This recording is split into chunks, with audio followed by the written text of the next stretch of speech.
Всем добрый день! Как всегда рада приветствовать вас на своем канале. Меня зовут Олеся. Готовлю сегодня вот такие вот полезные вкусные крекеры. Берем 150 грамм цельнозерновой муки. У меня мука из пельты. Можно брать из обычной пшеницы. Добавляю щепотку соли. У меня морская. По 50 грамм кунжута и семечек подсолнечника. 30 грамм семян чиа и перемешиваю все сухие компоненты. Воду берите горячую, градусов 60-70. Чайник закипел, налейте, дайте буквально несколько минут постоять и используйте прям вот горяченькую такую воду. Для начала берем 100 мл и вместе с водой вливаем 2 столовые ложки оливкового масла. Есть желание, замените обычным, но с оливковым полезнее. И 1 столовую ложку меда, либо сиропа. У меня сироп агавы. Перемешиваю и смотрю по консистенции теста. Мука разная бывает. Из пельты у вас возьмет одно количество, из обычной пшеницы цельнозерновая возьмет другое количество. Поэтому смотрите. Я вот посмотрела, что у меня еще густовато, и добавляю уже по чуть-чуть, по 1 ложечке. У меня примерно, может быть, еще 1,5 ложки ушло горячей воды. Тесто не должно быть тугое, то есть мы не будем его раскатывать классическим способом формировать, как печенье. Просто вот такое вот оно должно быть влажное, чтобы можно было его распределить ложкой по противню. Я еще люблю добавить щепотку итальянских трав. У меня вот такая вот приправа. Вы можете использовать любые ароматные травы по вашему вкусу и желанию. Можно, конечно же, и без. Я взяла обычный лист от духовки, застелила его пергаментной бумагой.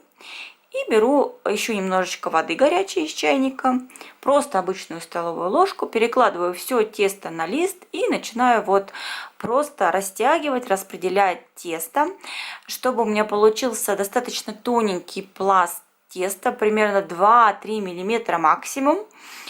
Очень удобно слегка смачивать ложку горячей водой, тогда тесто более равномерно растягивается, распределяется.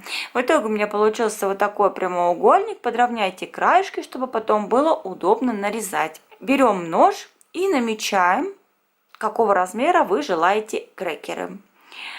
Я делаю вот такого вот среднего размера. Намечаю полосочки прям вот так ножом. Не обязательно прорезать прям до края. Просто наметьте, чтобы потом было удобно их резать уже в готовом виде. Прогрейте заранее духовку до 150-160 максимум градусов. Обратите на это внимание, не нужно ставить высокую температуру. И я сушила крекеры с вентилятором, то есть конвекцией, средний уровень вверх-вниз 150 градусов.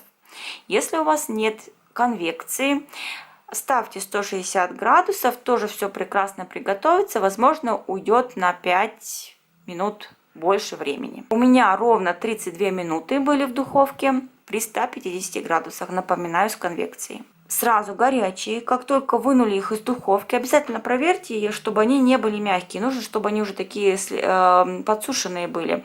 По сути, мы их сушим, а не запекаем. И сразу же прорежьте вот эти вот линии, потом это будет делать более трудно.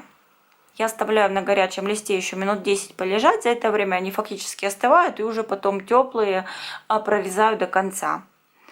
И вот такие вот замечательные крекеры получаются. Это супер вкусный, полезный перекус.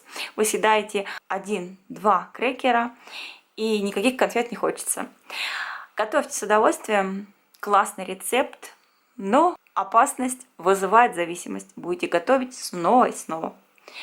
До скорой встречи. Подписывайтесь, оставляйте ваши комментарии, пожелания. Всем пока!